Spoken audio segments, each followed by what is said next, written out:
Innal hamdalillah nahmaduhu wa nasta'inuhu wa nastaghfiruhu wa nastahdiih wa na'udzu billahi min shururi anfusina wa min sayyiati a'malina man yahdihillahu fala mudilla lahu wa man yudlilhu fala hadiya lahu asyhadu an la ilaha illallah wahdahu la syarika lah wa asyhadu anna Muhammadan abdullahi wa rasulullah.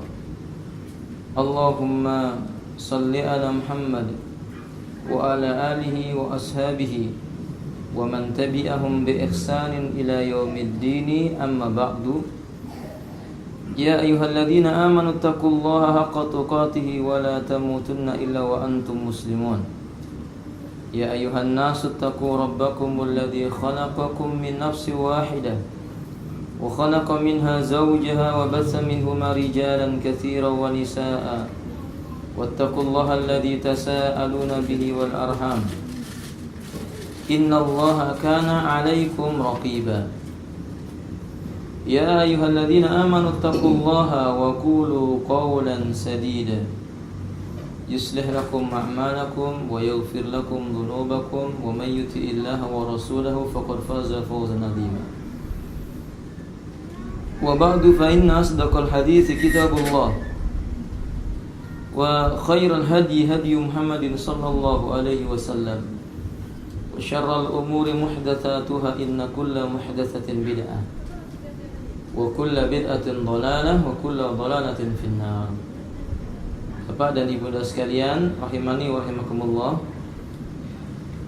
Kita bersyukur kepada Allah Ta'ala yang mengumpulkan kita pada hari ini di majlis yang kita berharap rahmat Allah Subhanahu wa taala turun kepada kita, ketenangan hati diberikan oleh Allah dalam diri kita, dan berharap menjadi tambahan ilmu yang bisa menjadi sebab amal soleh kita diterima di sisi Allah Tabaraka wa taala.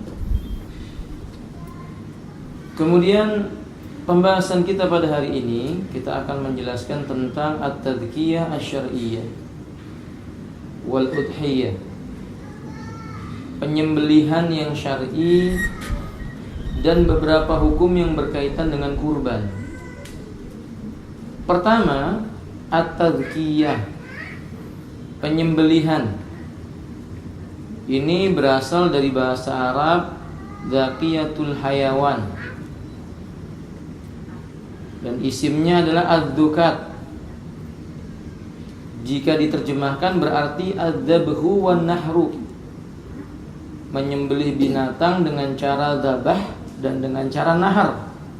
Nanti kita akan jelaskan apa itu dzabah, apa itu nahar. Sehingga menurut pengertian syariat, tazkiyah ini maknanya as-sababul musilu li hilli aqlil hayawanil barri ikhtiyaran,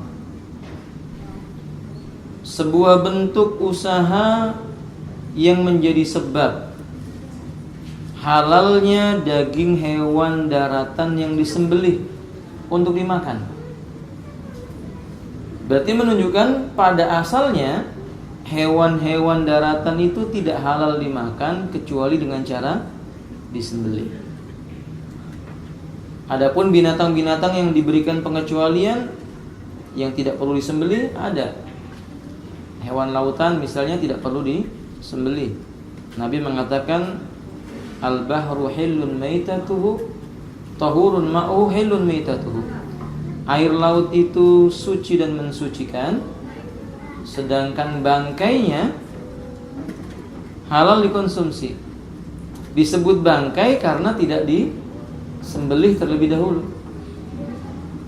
Wa arrafa al-Hanafiyah, ulama-ulama Hanafiyah memberikan pengertian tadhkiyah itu artinya as-sabilu syar'iyyah, sebuah jalan yang syar'i li baqa'i taharatil hayawani, untuk menjadikan hewan tetap dalam keadaan bersih dan suci. Wa hilli aklihi, dan halal untuk dimakan. In kana ma'kulan, kalau memang dia bisa dimakan. Wa hilun tifai bijildihi, dan diambil kemanfaat dan kehalalan mengambil kemanfaatan dari kulitnya. Wa sya'rihi, atau bulunya, in kana ghairu makulin, kalau dia bukan binatang yang dimakan, kalau dia bukan bagian yang dimakan. Kesimpulannya, sembelihan itu maknanya sebuah cara untuk menjadikan hewan daratan tetap dalam kondisi baik dan halal untuk dimakan. Kemudian penyembelihan itu ada dua macam. Pertama namanya adzabhu, kita menyebutnya dzabah. Yang kedua namanya an-nahru, kita menyebutnya nahar. Apa itu dzabhu? Utliqad dzabhu fil lughati ala syakki wa wal makna al asli summa ista'mala fi qat'il hulqumi min batini indan nasili wan nasilu bi fathin nun wa kasri sad mufassal ma bainal unuki wa ra'si tahta lihyaini. Disebut dabah itu karena dia dari segi bahasa Arab satu bentuk kemutlakan yang dikaitkan dengan masalah syakkun. Apa ini maksudnya? Sebuah bentuk cara penyembelihan untuk memutuskan urat nadi yang terletak antara kepala dan janggut. Berarti di sini di leher. Namanya dzabah. Cara dzabah itu dengan cara direbahkan. Binatangnya direbahkan baik di sisi kanan maupun di sisi kiri, kemudian disembelih dari bagian bawah ke atas. Nah, ini namanya dzabah. Berbeda dengan an-nahru. Nahar ini bentuk penyembelihan yang diletakkan pada pangkal leher. Pangkal leher namanya, Pak ya. Ditusuk pada bagian pangkal leher, kemudian ditarik samping-samping. Dan binatangnya dalam kondisi tidak direbahkan. Binatangnya tetap duduk, kepalanya dipanjangkan, ditusuk pada bagian bawah pangkal lehernya ini. Kemudian kalau dzabah itu di sini. Jadi antara lehya ini dengan kepalanya di sini, di bagian ini. Paham maksudnya?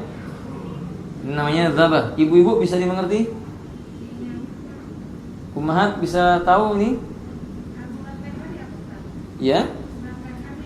Jadi dzabah itu kalau ibu memegang janggut, dagunya terus ke belakang. Jadi di bagian leher yang ujung dekat dengan dagu. Nah, ini di bagian itu ditarik pisau dari bawah ke atas. Itu disebut dzabah. Kalau nahar itu di bagian bawah. Di bagian bawah leher yang dekat dengan pundaknya atau di tengah-tengahnya, tapi dengan cara ditusuk kemudian ditarik ke samping, dari samping kanan atau samping kiri ditusuk kemudian ditarik ke kanan, itu disebut dengan nahar.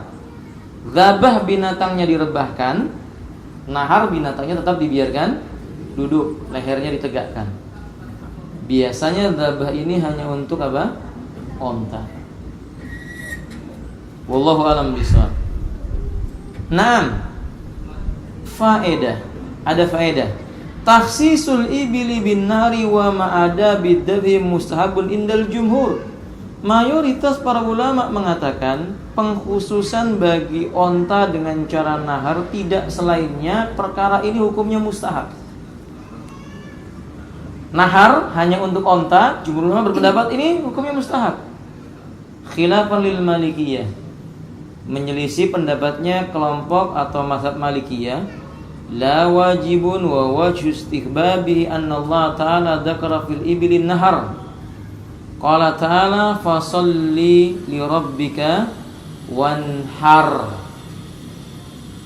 Mereka berkata, ya sekedar sunnah saja. Karena firman Allah yang menyebutkan fasalli li rabbika wanhar, dan tunaikanlah salat karena Rabbmu dan berkurbanlah dengan cara nahar. Nah, maka nahar itu hukumnya mustahab, disukai bagi binatang onta. Wallahu a'lam bishawab.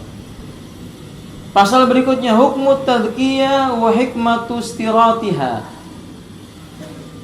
Hukum penyembelihan dan hikmah pensyaratan daripada penyembelihan bagi sebuah binatang. At-tadhkiyah sartun li ibahati aqlil hayawan. Sembelihan itu merupakan syarat. Penyembelihan itu merupakan syarat bagi halalnya daging hewan yang mau dimakan. Wal intifa'u bi min sa'il wujuh. Dan bagi halalnya diambil kemanfaatan dari semua keadaan binatang itu dengan cara disembelih. Allah Subhanahu wa taala menyebutkan di dalam surah Al-An'am ayat 121. A'udzu billahi minasyaitonir rajim. Wa la ta'kulu mimma lam yudhkar ismullahi alaihi wa innahu lafisqa. Dan janganlah kalian memakan dari sesuatu yang tidak disebut nama Allah atasnya, karena sesungguhnya perkara tersebut benar-benar merupakan kefasikan. Maksud dari kalimat wala ta'kulu mimma lam yudhkar ismullah, yakni jangan kalian memakan binatang yang tidak disembelih dengan menyebut nama Allah Ta'ala. Disembelih saja gak cukup, harus dalam penyembelihannya disebut nama Allah Ta'ala. Rafi ibnu Khadij radhiyallahu ta'ala berkata, Ya Rasulullah sallallahu alaihi wasallam, inna la qaul aduwa ghadan wa laysat ma'ana mudan. Faqala sallallahu alaihi wasallam, a'jil aw arani ma anhara ad-dam wa dhukira ismallah faqul laisa sinnu wa dhuf wa laisa sinnu wa dhufru wa sa'uhaddisuka amma sinnu fa'adamun wa amma dhufru famudal habasyah. Wahai Rasulullah sallallahu alaihi wasallam, sesungguhnya besok kita akan berhadapan dengan musuh-musuh Allah, sementara kita nggak ada sesuatu yang bisa gunakan untuk menyembelih binatang. Kata Nabi SAW, setiap apapun yang telah dialirkan darah dengan menyebut nama Allah, makanlah. Yang penting tidak boleh menggunakan gigi dan kuku.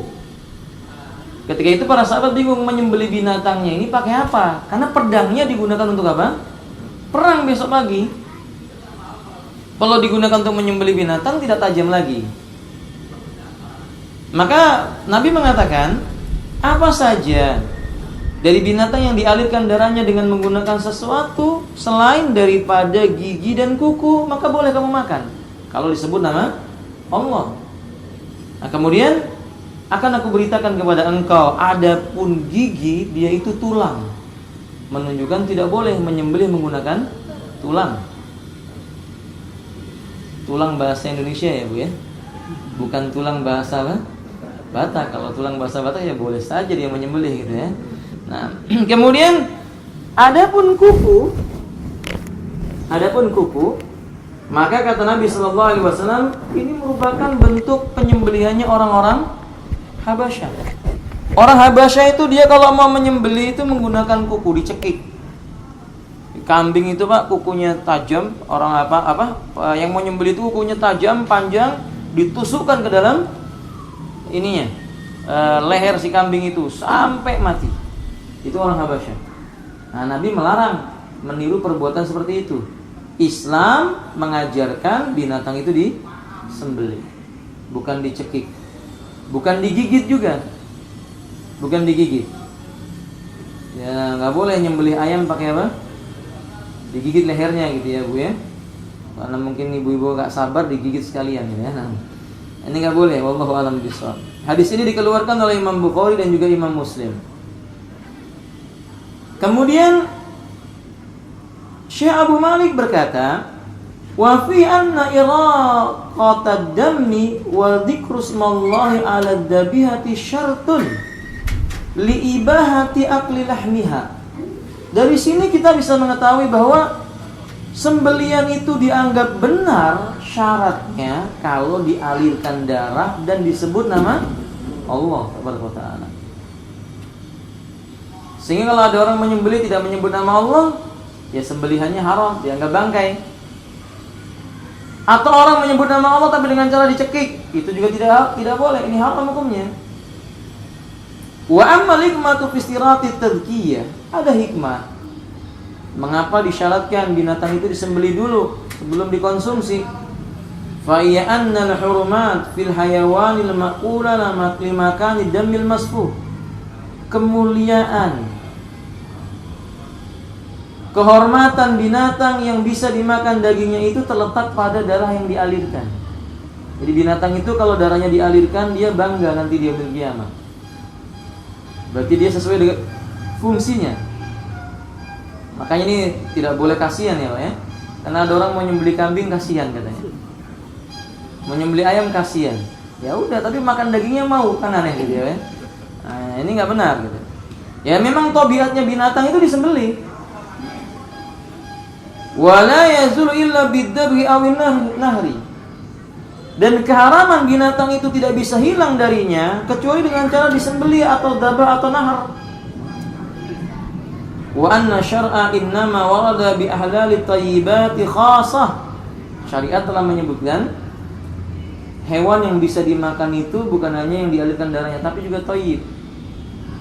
Nah, thayyibnya itu, bagusnya sebuah daging itu disembelih ya dengan daging yang dimakan itu dengan cara disembelih. Disebut nama Allah menjadi sempurna keutamaan kemuliaannya. Allah mengatakan dalam Al-Qur'an surah Al-Maidah ayat 4, yas'alunaka madza uhilla lahum qul uhilla lakumut thayyibat. Mereka bertanya kepadamu apa yang dihalalkan oleh Allah bagi mereka, katakan yang halal bagi kalian yang thayyib. Nah, para ulama menyebutkan yang disebut dengan yang halal bagi kalian itu yang thayyib ditafsirkan dengan firman Allah yang lainnya surat Al-A'raf ayat 157. Wa yuhillu lahumut thayyibat wa yuharrimu alaihimul khaba'is. Dihalalkan bagi mereka perkara-perkara yang baik dan diharamkan atas mereka perkara-perkara yang kotor atau yang buruk. Wala yutayyibu illa bi khurujid dam. Binatang itu tidak menjadi thayyib sampai dialirkan apa? Darah dalam jasadnya itu. Bisa dzabah, bisa nahar. Makanya ikhwati rahimanillah, Islam melarang membunuh binatang dengan cara dipentung kepalanya. Kalau ditombak, yang sebelumnya dia membaca bismillah karena tidak mungkin dia menangkapnya terlebih dahulu, itu boleh. Tidak ada perbedaan pendapat para ulama. Seperti seorang yang melepaskan anjing yang terlatih untuk menangkap hewan buruan. Ketika dia melepaskan membaca bismillah, kemudian anjing itu menggigit bagian leher binatang tersebut sampai mati, itu hewannya sah untuk dimakan dan halal di dalam Islam. Cuman berbeda pendapat para ulama, apakah daging pada bagian yang digigit itu halal bagi kaum muslimin atau tidak. Hanafiyah berpendapat tidak, sehingga dipotong dibagikan untuk siapa? Si anjing tersebut. Timbul pertanyaan buat bapak dan ibu-ibu, bagaimana hukumnya kalau ketika kita berburu melepaskan 2 ekor anjing, membaca bismillah, ternyata ketika kita jumpai binatangnya itu dikerubuti 3 ekor anjing. Sama siapa? Anjing yang 2 milik kita, yang 1 kita tidak tahu. Kemudian dia menggigitnya, ikut menggigitnya, hukumnya halal atau haram? Maka para ulama sepakat kalau dia menggigit pada bagian lehernya anjing yang ketiga itu, berarti hukumnya haram. Hukumnya haram. Wallahu a'lam bishawab. Karena ya, dilepasnya tidak membaca apa? Kecuali itu anjing teman kita yang sama dilepas dengan anjing, lalu mereka bersekutu dalam binatang tersebut, ya boleh, nggak apa-apa, itu halal. Itu juga menunjukkan bukti bolehnya memelihara anjing untuk apa? Berburu atau menjaga kebun. Kalau menjaga rumah boleh nggak ibu-ibu? Tidak boleh. Kenapa? Mengapa tidak boleh memelihara anjing di rumah? Sudah ada satpam, jawab bapak-bapak. Gimana ibu-ibu? Iya, menghalangi malaikat masuk ke rumah. Dalam riwayat yang sahih Nabi menyebutkan salah satu la yadkhulul malaikatu fi baitil ladzi fi salas, 3 perkara malaikat enggak akan masuk ke dalam rumah yang ada 3 perkara ini. fihi taswir. Pertama ada patung atau gambar makhluk hidup. Intisarun najasat, najis-najis yang tersebar. Dan yang ketiga adalah fihil kalb, ditunggu oleh anjing. Malaikat nggak akan masuk ke dalam rumah yang ada anjingnya, walaupun anjing kecil ya Pak ya. Wallahu a'lam bishawab. Nah ini juga nasihat, berarti tidak disukai ibu-ibu memberikan boneka buat anaknya, boneka apa? Anjing, itu nggak baik. Boneka anjing itu tidak baik. Wallahu a'lam bishawab. Baik. Kemudian syurutud dzabhi, syarat sahnya sembelihan. Syarat sahnya penyembelihan ini tentu berkaitan dengan binatang yang disembelih dan yang menyembelih. Nah, sekarang yang pertama dulu, syurutul lil hayawanil madbuh. Hewan yang disembelih itu syaratnya ayyakuna hayyan waqta dzabhi. Hewannya ketika mau disembelih masih hidup. Fala yudbahul hayawanul mayyit. Sedangkan hewan yang sudah menjadi bangkai disembelih tidak ada faedahnya, hukumnya tetap bangkai. Wallahu a'lam bishawab. Dua, ayyakuna zahuqu ruhihi bimahdid dzabhi. Hendaklah keluarnya ruh dari jasad binatang tersebut benar-benar karena sebab disembelih, bukan yang lainnya. Kalau Bapak misalnya berkurban sapi, sudah disembelih, sapinya berdiri lagi karena panik ambil balok, dipentung kepalanya. Maka hewan itu matinya bukan karena sembelihan, matinya karena apa? Hantaman kayu tersebut. Itu hukumnya menjadi apa? Bangkai. Tidak halal untuk dikonsumsi. Ibu-ibu beli ayam di pasar, disaksikan penyembelihannya masih kelojotan bahasanya Pak ya. Apa bahasa Indonesianya apa? Ya begitulah. Masih bergerak-gerak begitu, belum mati, dicemplungkan ke dalam apa? Air panas. Itu matinya karena air panas, bukan karena sembelihannya. Ini nggak boleh. Minimal itu termasuk syubhat. Sementara Nabi SAW menyebutkan innal halala bayyinun wa innal harama bayyinun wa bainahuma umur mustabihatun faman waqa'a fi syubhati waqa'a fil haram. Yang halal itu sudah nyata, yang haram itu sudah nyata. Di antara halal dan haram namanya syubhat. Barang siapa menjatuhkan dirinya kepada perkara syubhat, berarti dia telah menceburkan dalam perbuatan yang haram. Nah, maka nggak boleh. Wallahu a'lam bishawab. Yang ketiga, alla yakuna min saydil haram. Lamma taqaddama fi kitabil haji min tahrimi saydil hurum. Wa qad qala sallallahu alaihi wasallam fi Makkah fala yunaffaru saydaha. Binatang yang disembelih itu bukan binatang buruan di tanah haram ketika dia sedang ihram. Karena orang ihram itu tidak boleh berburu.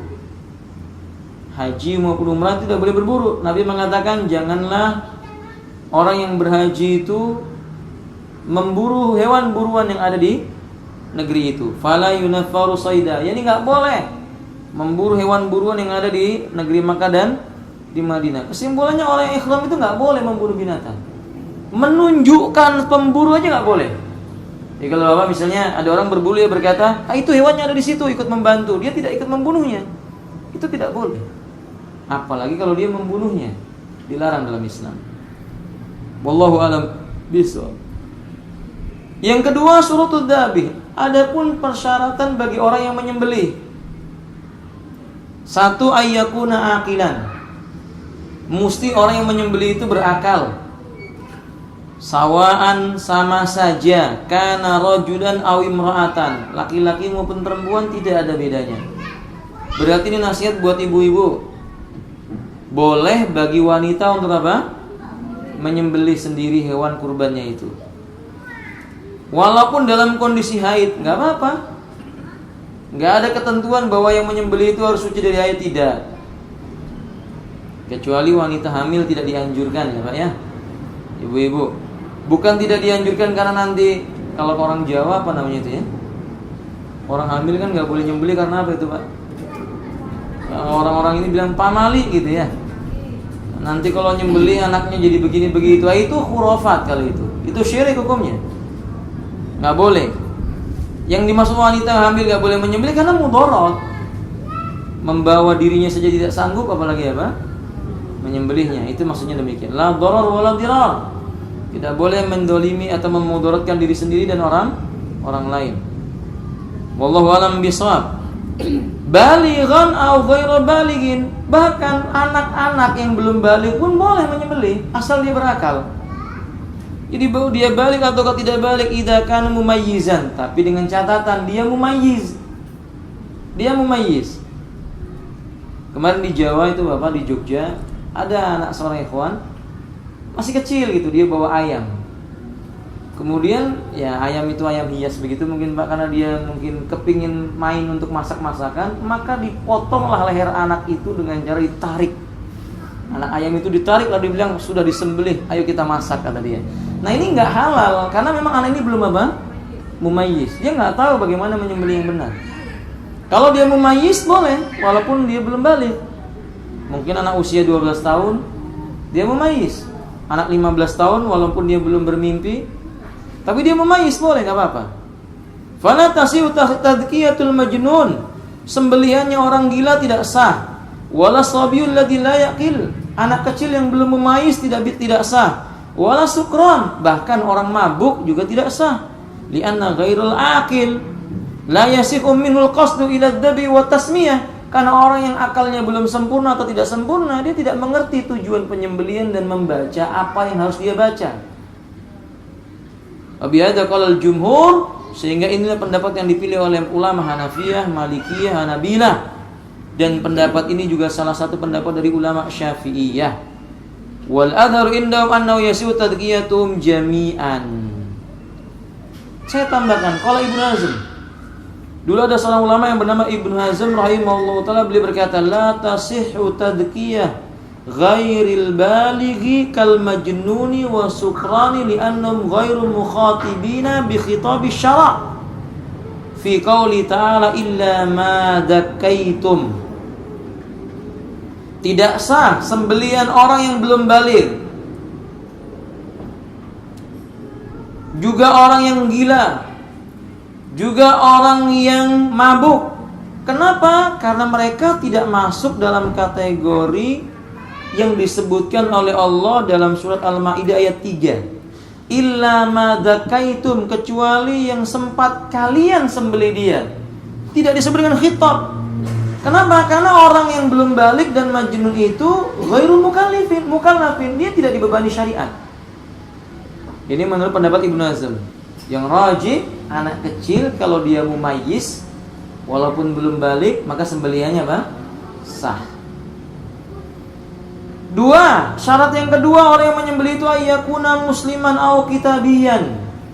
Mesti dirinya seorang muslim, atau kalau tidak ahlul kitab. Apa maksudnya ahlul kitab, ummahat? Ya, Yahudiyan au Nasraniyan. Fala tahillu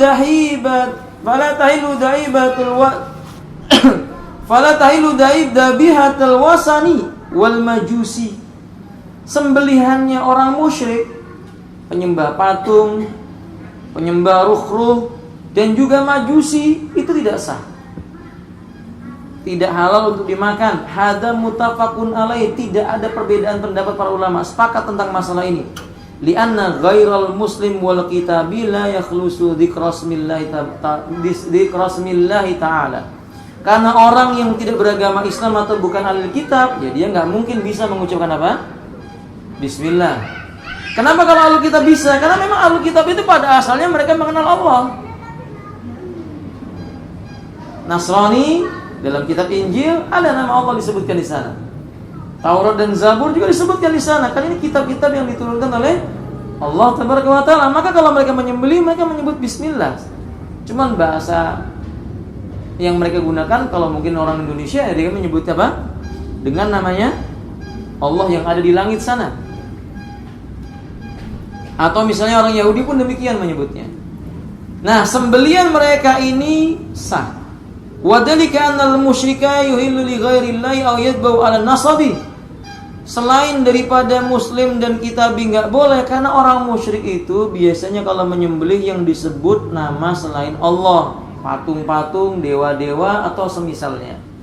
Alaysa kadzalik? Bukankah demikian Ibu-ibu, Bapak? Kita jumpai ada orang-orang musyrik itu kalau menyembelih yang disebut nama datu, Ini nggak boleh.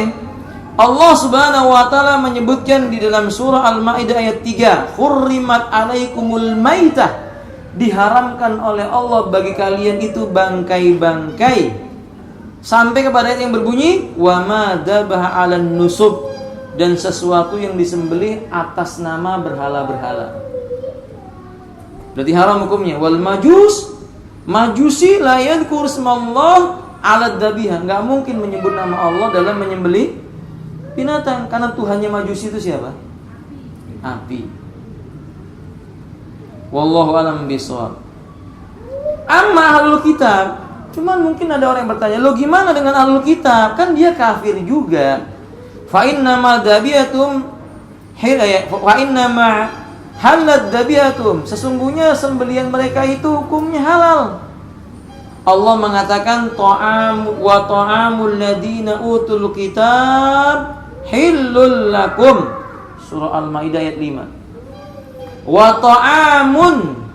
Wa ta'amul ladina utul kitab, dan makanan-makanannya orang yang diberi Alkitab hillul lakum, halal bagimu. Apa sih yang dimaksud dengan makanan?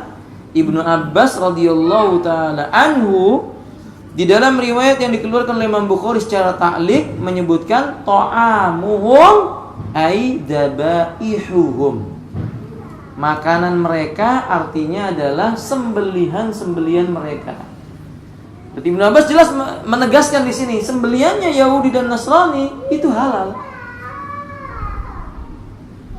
Wa yu'ayyidu hadha annahu law lam yakun al-muradu bi ta'amim dabaihum lam yakun li takhsisi bi al-kitab ma'na li'anna ghairu ad-dabaih min at'imati sya'iril kufra yani kufrati halalun walau farada anna ta'ama ghairu mukhtassan bid-dabaih fa huwa ismun la yut'am fa yadkhulu fi ad-dabaih wa takunu halalan. Walhasil kesimpulannya dikhususkan hal itu bagi ahlul kitab saja karena memang ayatnya menjelaskan seperti itu. Seandainya tidak ada ayat yang menjelaskan tentang hal ini, tentu ahlul kitab juga masuk dalam kategori yang nggak boleh dimakan hasil dari sembelihan mereka. Timbul pertanyaan, gimana Ustaz? Kita tahu ini orang Nasrani, jual ayam, dia sembelih sendiri. Kita boleh nggak membelinya? Jawabannya, boleh. Kecuali ibu-ibu melihat dia menyembelih sambil menyebut nama selain Allah. Oh, dia menyembelih sambil menyebut demi Yesus gitu. Dengan namanya siapa? Isa bin Maryam. Kalau itu yang disebut, ya nggak boleh sembelihannya dimakan. Tapi kalau kita nggak tahu apa yang dia baca, hukum asalnya Nasrani juga menyebut apa? Nama Allah. Menyebut nama Allah. Bahasa mereka mengatakan apa? Dengan nama Allah yang ada di surga kata mereka. Begitu. Wallahu a'lam bishawab. Kalau mereka ditanya surga itu di mana? Mereka kan menjawab di mana ini? Di langit kata mereka. Kalau kita katakan kepada mereka, terus Allah itu siapa? Dia akan menjawab yang menciptakan. Kalau kita tanyakan kepada mereka punya anak atau tidak, baru mereka berkata Allah punya apa? Anak. Allah juga punya istri. Nah kita katakan kepada mereka, oh enggak, Allah itu lam yalid wa lam yulad, tidak melahirkan dan juga tidak dilahirkan. Wa lam yakul lahu kufuwan ahad. Dia tidak ada sesuatu pun yang setara dengan Allah Taala. Ini bedanya kita dengan mereka. Kita mengatakan Allah itu ahad, mereka mengatakan Allah punya anak dan punya istri. Subhanallahi amma yasifun. Maha suci Allah dari apa yang telah mereka sifatkan dengan pensifatan yang jelek itu. Baik, berikutnya tanbih, catatan penting. Innama tuhallu dabihatul kitabi idza lam yu'lam annahu dzakara alaiha ghairu ismillahi ta'ala. Tadi sudah saya sebutkan ya. Dihalalkannya sembelihan ahli kitab itu jika tidak diketahui atau jika sudah diyakini dia tidak menyebut nama selain Allah Ta'ala. Kalau kita tidak tahu, hukumnya halal. Makanya kalau kita sering ditanya, Ustaz gimana nih, saya ditugaskan kerja di Perancis sekian lama, boleh nggak saya makan daging yang ada di sana, di restoran-restoran yang ada di sana? Al-jawab, boleh. Karena mereka ini ahli kitab. Faham apa? Ustaz sekarang saya di India nih, Boleh nggak? Di mana tempatnya? Di tempat orang-orang paganisme atau ubadul wasan, penyembah patung-patung. Boleh nggak makan daging? Nggak boleh. Lagipun Bapak kalau di India sulit cari daging apa? Sapi, sulit banget di sana. Aib bagi mereka untuk menyembelih apa? Sapi. Nah, iya gitu. Karena kan sapi itu jadi apa namanya? Jadi sesembahan bagi mereka gitu. Lucu ya, kita melihat ada dewa yang buang air besar, buang air kecil, masih diyakini sebagai sesuatu yang mendatangkan kemanfaatan. Subhanallah amma yusyrikun. Maha suci Allah dari apa yang telah mereka apa? Sekutukan. Wallahu a'lam bishawab. Kemudian syarat yang ketiga, alla yakuna muhriman idza dabiha saydal barri. Jika dia mau menyembelih, disyaratkan dia bukan orang yang sedang ikhram.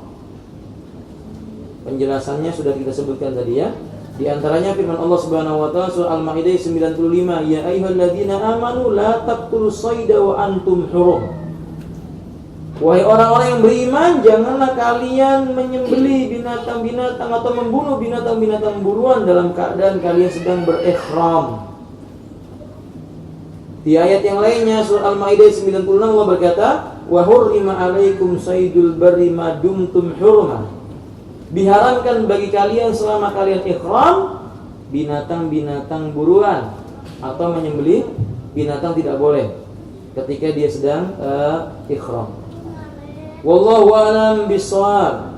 Syarat yang keempat, ayyusamma 'ala dzabihati idza dzakara, disebut nama Allah bismillah ketika dia menyembelihnya, ketika dia ingat. Ketika dia ingat dia menyebut bismillah.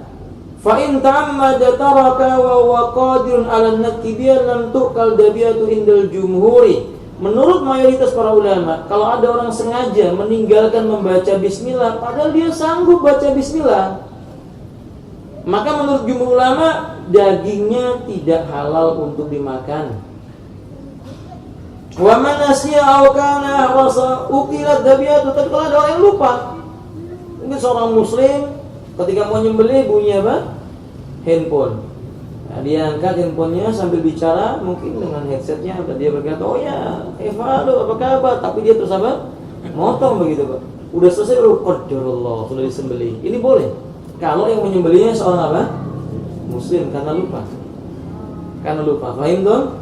Ini sekaligus menunjukkan bukti bahwa agama Islam itu tawasud, bersikap pertengahan. Enggak seperti anggapan orang, pokoknya mutlak enggak disebut nama Allah langsung haram. Tidak. Karena ketika seseorang itu lupa, sebenarnya dia sudah berniat mau membaca bismillah. Cuma karena kelupaannya, maka Allah memberikan rukhsah baginya melalui lisan Rasulnya. Rufi'al qalamu an salasin, pena diangkat dari 3 golongan. Yang salah satunya kata Nabi yang pertama, anin nasi hatta yatadzakkar, dari orang yang lupa sampai dia itu apa? Teringat kembali. Wallahu a'lam bishawab. Baik. Apa dalilnya? Dalilnya firman Allah Subhanahu wa taala. Allah menyebutkan dalam surah Al-An'am ayat 121, wala ta'kulu mimma lam yudhkar ismullahi alaihi wa innahu lafisqun. Dan jangan kalian makan dari sesuatu yang disembelih tidak disebut nama Allah atasnya, karena itu termasuk kefasikan. Ayat yang ke-121. Wallahu a'lam bishawab. Berikutnya yang kelima, alla yahilla bidawhi li ghairillah. Yang menyembelih tersebut tidak boleh menyebut nama Allah tapi bisa barengi dengan nama yang lain. Maksudnya begini, ketika dia menyebut nama Allah dibarengi dengan nama-nama selain Allah. Dia baca bismillah dengan nama Allah, tapi sebelumnya dia berkata dengan nama Datuk Fulan, Mbah Fulan, Kiai Fulan, Ustadz Fulan, naudzubillah, lalu dia baca bismillah. Itu juga masuk dalam kategori sembelian yang nilainya syirik. Karena Nabi berkata, man dabaha li ghairillah faqad asyraka. Siapa yang dia menyembelih binatang untuk selain Allah, nama selain Allah disebut padanya, dia telah jatuh dalam perbuatan syirik. Wallahu a'lam bishawab. Ya, makanya Bapak, sembelian untuk Dewi Sri ya. Kalau panen padi Dewi Sri ya. Kalau panen jagung apa Pak? Sama juga ya. deh gitu ya. Nah, atau kalau seseorang mau mengadakan perayaan di akhir tahun misalnya di pinggir sungai atau laut untuk setan betina Roro Kidul itu.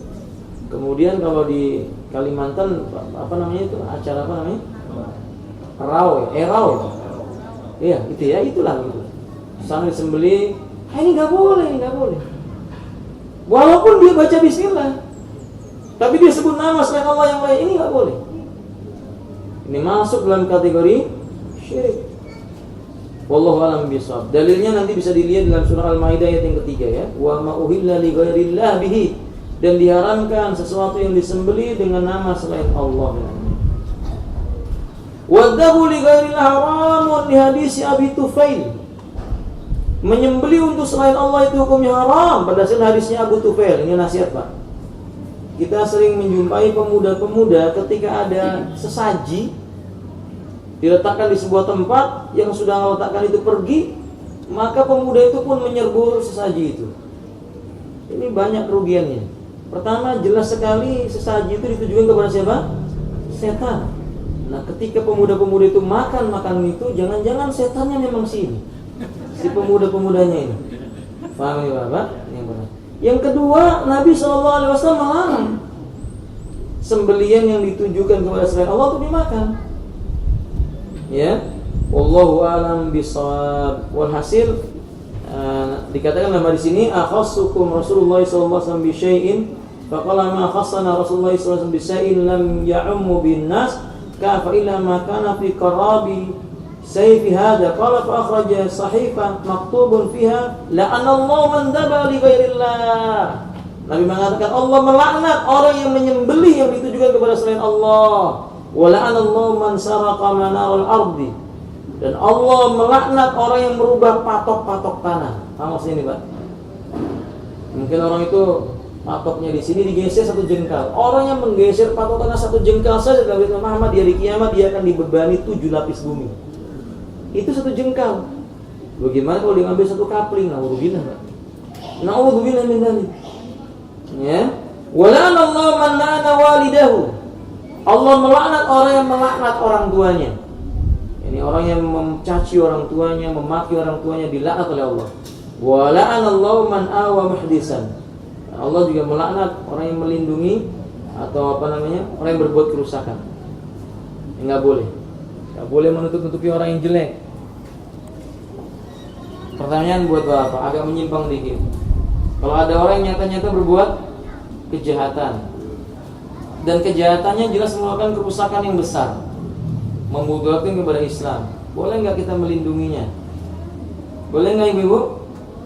Boleh nggak melindunginya? Bapak boleh nggak melindunginya? Hah? Dicari oleh umarah, dicari oleh masyarakat untuk ditangkap dia, boleh nggak dilindungi?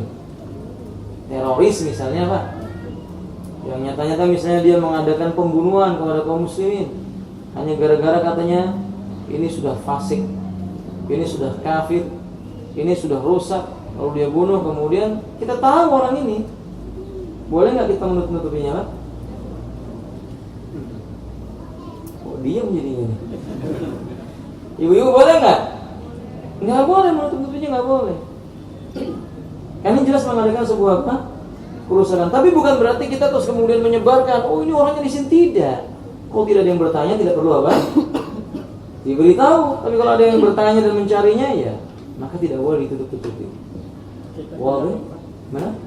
Di sini kita pindah, selama sini saya tidak tahu. Gimana sih? Pindah tempat, Ustaz, maksud saya kita berdiri sini tanya orang, kita cepat pindah, Pak. Dia tidak tahu, maka kita tahu. Padahal kita tahu? Iya. Ya nggak boleh. Ustaz tidak boleh, Pak. Tidak boleh sih tahu.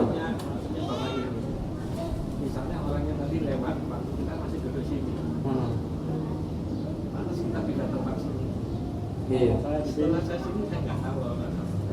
Nggak boleh, ini khilafnya Yahudi. Tadi saya di situ tahu, di sini saya nggak tahu gitu. Ini khilafnya Yahudi, nggak boleh. Wallahu a'lam bishawab. Baik, kita tinggalkan itu, kita kembali kepada ini. Kemudian syurutu alatid dzabhi. Berikutnya adalah syarat bagi alat penyembelihan. Disyaratkan bagi alat penyembelihan itu dua hal. Satu, antakuna qatiyah, tajam. semakin tajam semakin baik.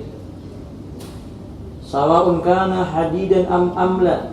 Enggak ada masalah dari besi maupun bukan dari besi. Selain daripada apa tadi, Pak? Selain daripada apa?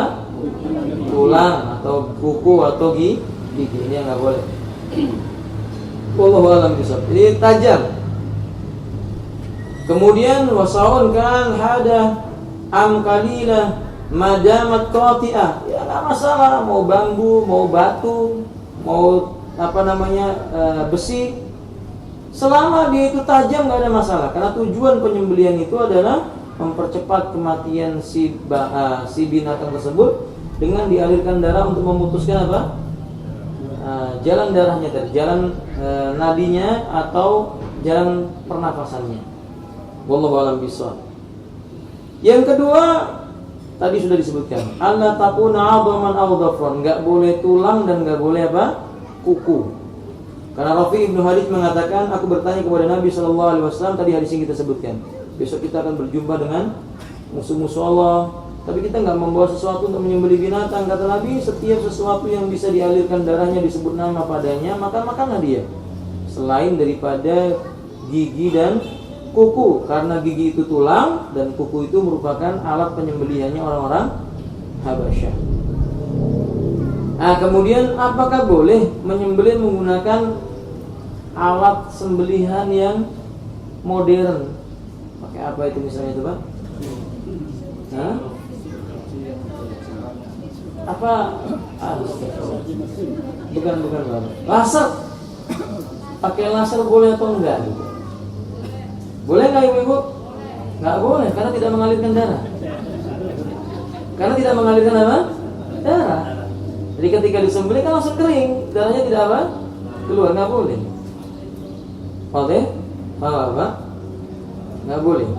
Tapi kalau khitan pakai laser boleh. Bagian termasuk perkara yang baik baginya, mempercepat kesembuhan. Wallahu a'lam bishawab. Ya, tadi. Laser itu kan terbakar dia, Pak. Itu tidak mengeluarkan darah. Sebagian ulama memakruhkan, tidak sampai haram. Seperti ulama Syafi'iyah mengatakan hukumnya makruh.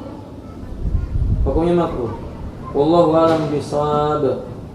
Adapun menggunakan alat elektronik, misalnya pisau yang bergerak menggunakan mesin, 100 ekor sapi sekaligus satu pencet tombol aja, bismillah, bareng-bareng pisaunya bergerak, kemudian mau menyembelih sapi ini, boleh atau tidak, Pak?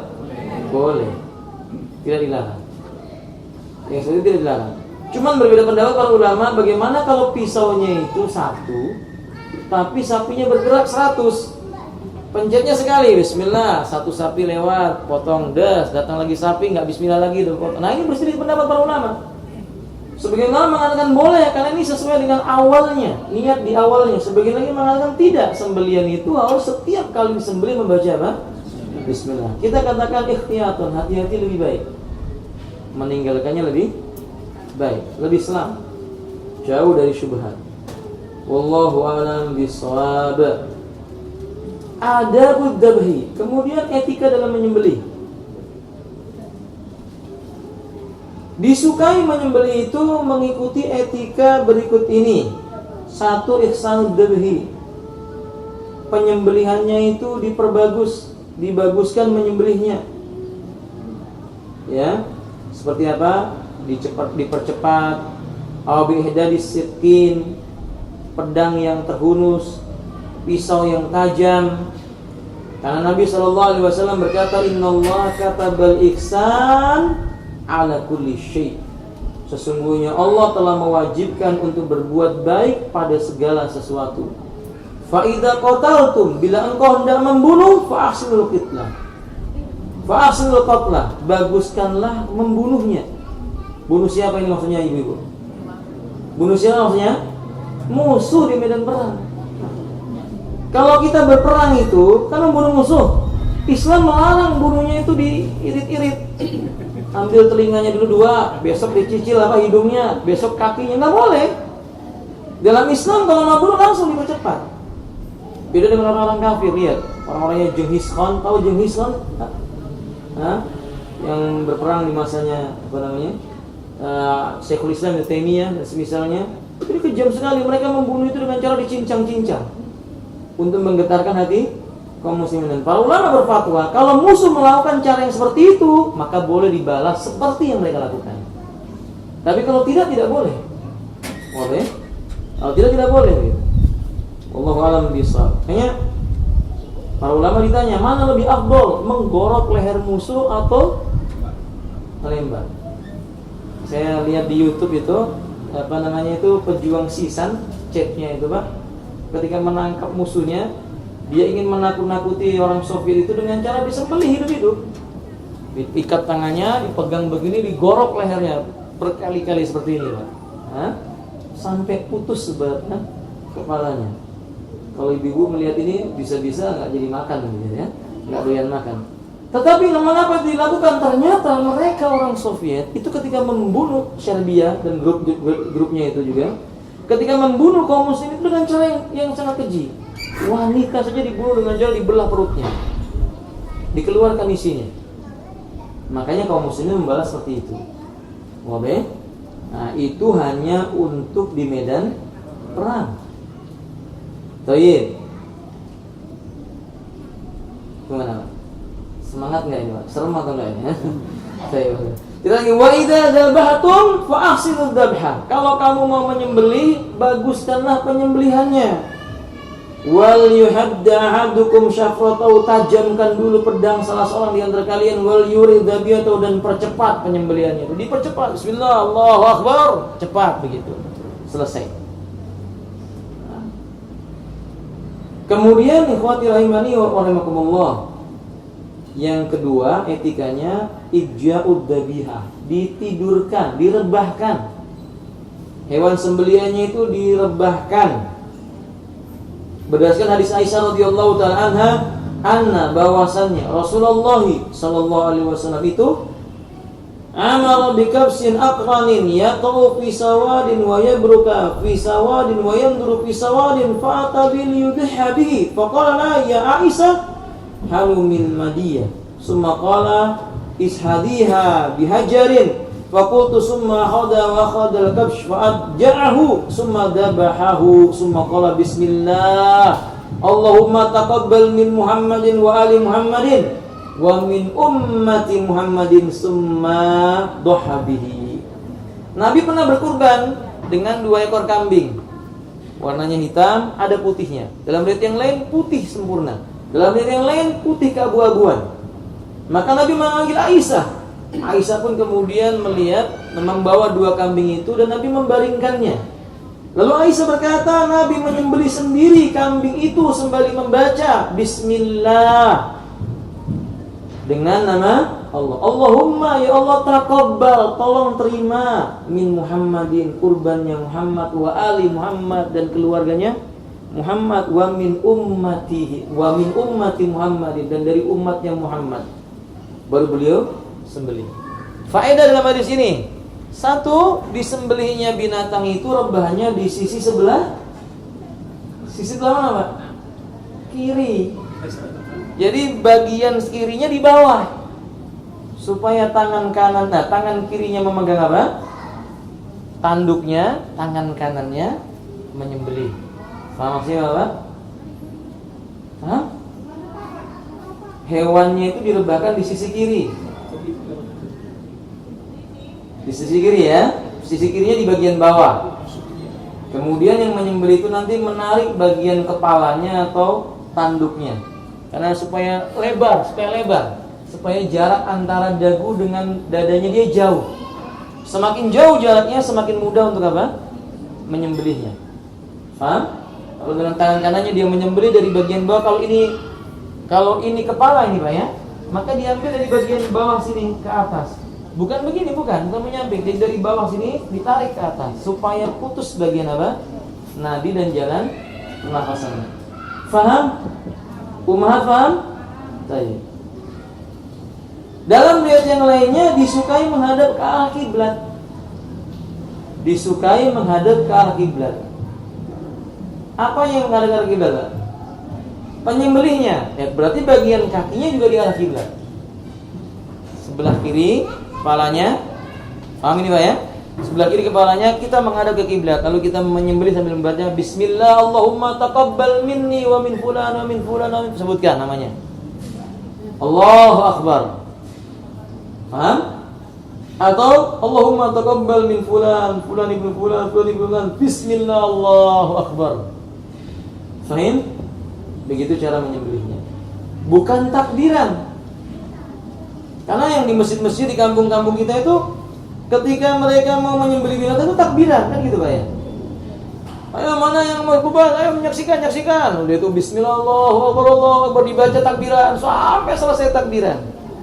Keliru. Yang benar hanya membaca Bismillah dan takbir, bukan takbiran. Bismillah Allahu Akbar.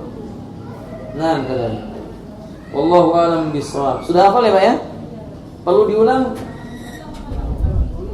diulang atau tidak ini ibu doanya? Tulis Bismillah Allahumma taqabbal. Kalau dari saya berarti minni. Allahumma taqabbal minni wa min fulan, sebutkan namanya. Kan 7 orang ya Pak ya? Kalau apa? Sapi. Kalau kambing kan cuma menyebutkan Allahumma taqabbal min, nama kita sebutkan. Misalnya Abdurrahman, Allahumma taqabbal min Abdurrahman wa min ali Abdurrahman. Allahu Akbar. Kalau keluarga? Ya? Keluarga. Ya tadi lah. Ya gini, Allahumma taqabbal minni wa min ali. Nah, misalnya namanya Abdurrahman ya Pak ya? Allahumma taqabbal min Abdurrahman wa min ali Abdurrahman. Ali Abdurrahman tadi keluarganya Abdurrahman. Ya Allah, terima kurban dari Abdurrahman dan keluarganya Abdurrahman. Allahu Akbar, disembelih. Atau Allahumma taqabbal min fulan Bismillah Allahu Akbar. Fahim? Barakallahu fikum. Enggak sulit ya Pak ya? Ya? Boleh pakai bin, enggak apa-apa. Misalnya orangnya 7, Allahumma taqabbal min Abdurrahman ibni Abdullah wa min Abdullah ibni Abdurrahman wa min Abdurrahman Abdullah ibni Abdurrahman wa min Abdullah Abdurrahman ibni Abdullah, dan seterusnya. Boleh. Paham kan? Barakallahu fikum. Kemudian yang ke berapa? 3 ya. Wada'u qadamahu ala safihati 'unuqiha. Disunnahkan menginjak bagian pundak depan binatang itu. Menginjak pundak bagian pundak depan ya. Pundak itu kan berarti bagian depan namanya. Dari binatang tersebut. Jadi injak dengan kaki kanan. Ini kita tarik kepalanya, lalu kita sembelih bismillah. Paham ini Pak ya? Bila ini hewan kambing satu gitu diletakkan, posisinya di sini, kepalanya di sini, diinjak bagian pundaknya, kepalanya dipegang, lalu dari bawah ke atas. Bismillah, Allahumma taqabbal min fulan ibni fulan, Allahu Akbar. Nah itu.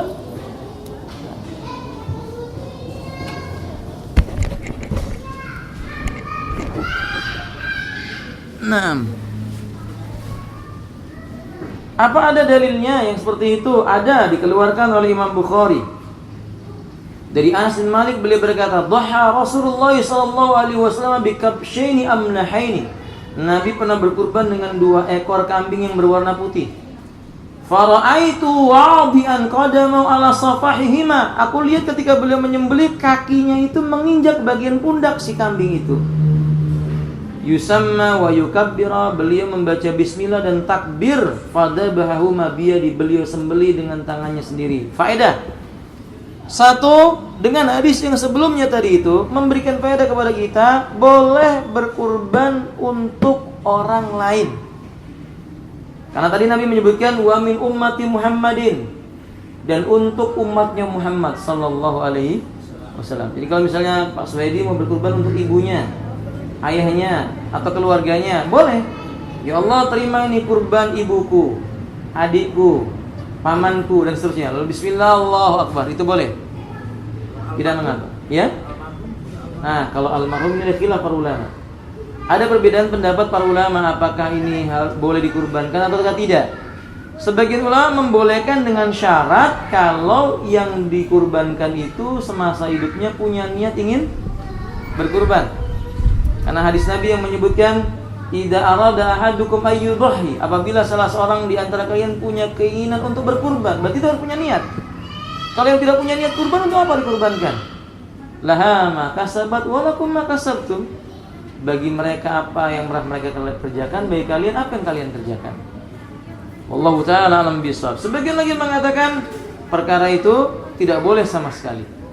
Karena orang mati, mereka hanya tinggal mempertanggungjawabkan amal mereka saja. Sedangkan anak yang berkurban, orang tuanya langsung dapat pahalanya. Ala kulli hal, kalau orangnya masih hidup, boleh. Kalau orangnya sudah meninggal dunia, ada khilaf di antara para ulama. Bisa dipahami, Bapak? Faedah yang kedua, hadis ini juga menunjukkan 1 ekor kambing bisa untuk orang banyak, tapi tidak disebutkan namanya.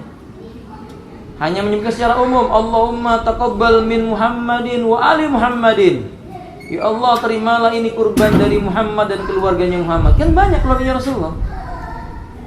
Paham, Pak? Nah, demikian pula kita. Kalau seseorang itu namanya adalah Abdul Aziz, Allahumma taqabbal min Abdul Aziz wa ali Abdul Aziz. Jadi semua keluarganya dapat pahalanya insyaallah. Wallahu a'lam bishawab. Yang ketiga, hadis ini juga menunjukkan bahwa sebaiknya kurban itu disembelih sendiri. Karena Nabi dilihat oleh Anas bin Malik beli sembelih dengan tangannya sendiri. Wanita juga boleh. Ibu-ibu belajar menyembelih apa? Binatang kurbannya sendiri. Nggak boleh takut ibu-ibu, ya paling tidak belajarnya untuk kambingnya yang merebahkannya biar bapak-bapaknya, tapi ketika ibu-ibu mau nyembelih sembelih sendiri, tapi dengan catatan kalau sanggup, kalau berani, jangan setengah-setengah, nanti baru dapat sedikit udah lari ya, malah repot yang seperti ini. Nah, gitu. Wallahu a'lam bishawab. Baik. Kemudian faedah yang terakhir, hadis ini juga menunjukkan yusamma wa yukabbira, itu menunjukkan bahwa kurban itu syiarnya Islam. Makanya disebut nama Allah dan ucapan takbir. Bismillah Allahu Akbar. Ini termasuk syiarnya Islam. Kalau begitu, yang paling baik sembelihan itu di mana, Pak, tempatnya? Di tanah lapang, supaya syiar Islam itu semakin kelihatan. Pertanyaannya, bolehkah menyembelih di rumah? Di belakang rumahnya disembelih sendiri, dikuliti sendiri, kemudian dagingnya dibagikan sesuai dengan yang dia inginkan kepada siapa yang dia inginkan pula. Boleh, nggak ada larangan. Kurban tidak wajib di tanah lapang, tapi yang paling afdol di tempat terbuka, supaya syiar Islam itu tampak. Etika yang keempat, tawjiud dhabiha ilal qiblah, hadapkan sembelian itu ke arah kiblat. Wa yakunu tawjiu bi madbahiha la bi wajhiha. Yang dimaksud dengan menghadap kiblat itu bukan wajahnya, tapi arah sembelihannya. Kalau wajahnya kan ke sana ya, Pak ya. Ditarik begini. Berarti yang dihadapkan kiblat itu apanya? Lehernya, kakinya, bagian lehernya tadi. Kita mau menyembelihnya tadi itu. Paham? Bukan wajahnya. Kalau wajahnya di arah kiblat, berarti kita menghadap ke mana itu? Ke utara jadinya. Nah, wallahu a'lam bishawab. Baik. Kemudian yang kelima dan yang keenam, at-tasmiyatu wa takbir. Tadi sudah ya, membaca bismillah dan membaca apa? Takbir. Sebagaimana hadis Aisyah, qala bismillah Allahu akbar. Bismillah Allahumma taqabbal min Muhammadin wa ali Muhammadin wa min ummati Muhammadin sallallahu alaihi wasallam. Bismillah wallahu akbar. Ingat, jadi bacanya bismillah wallahu akbar, bukan takbiran. Berikutnya adabun nahar. Kalau tadi kan adab dzabah, Pak. Ini adabnya nahar. Apa nahar itu? Yang tadi ya ditusuk itu, Pak ya. Itu adabnya sama. Kurang lebihnya dengan yang di atas tadi. Cuman yang perlu dicatat, disebutkan wa na'ar Nabi sallallahu alaihi wasallam biyadi sab'a budunin qiyaman. Nabi pernah melakukan nahar untuk 7 ekor onta, semuanya dalam keadaan tegak. Ontanya itu tidak direbahkan. Saya tambahkan dari kitabnya Syekh Shalih Al-Utsaimin disebutkan, termasuk etika ketika mau menyembelih itu tidak disembelih di hadapan hewan yang lain. Ini rombongan sapi 10, ambil satu persatu disembelih di depan yang lainnya gitu, Pak. Nggak boleh. Paham maksudnya, Pak? Kemudian beliau menambahkan tidak boleh menajamkan pedang di hadapan hewan. Sambil menajamkan pedang gitu. Sebentar ya, 10 menit lagi gitu. Tidak beretika. Nah, binatang juga harus dikasihani qafillah rahimanillah. Nah, kemudian yang berikutnya tidak boleh menyakitinya. Jadi hendaklah hewan itu ketika mau disembelih diberikan apa namanya? Kebaikan dulu. Ya, kalau bisa dimandikan. Kalau bisa diberi makanan yang paling enak, diberi makanan paling enak. Tinggal besok pagi baru disembelih. Nah, ini diantara etika yang harus diperlakukan kepada hewan ternak tersebut. Wallahu ta'ala a'lamu bis-shawab. Kemudian timbul pertanyaan berikutnya, bagaimana hukum janin yang ada dalam induknya yang disembelih kemudian keluar janinnya mati?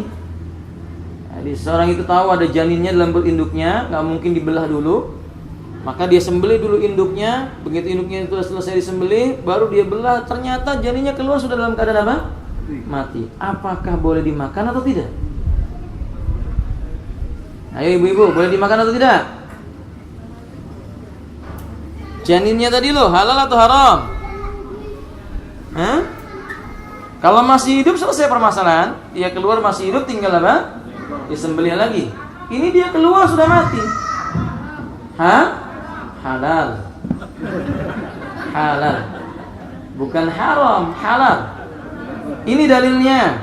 Idza dhabahat dhabiyatu summa kharaja min batniha janinun mayyitan fa asahu qaulail ulama annal janina ya'illu aklahu li'annahu mudakka bidukati ummihi.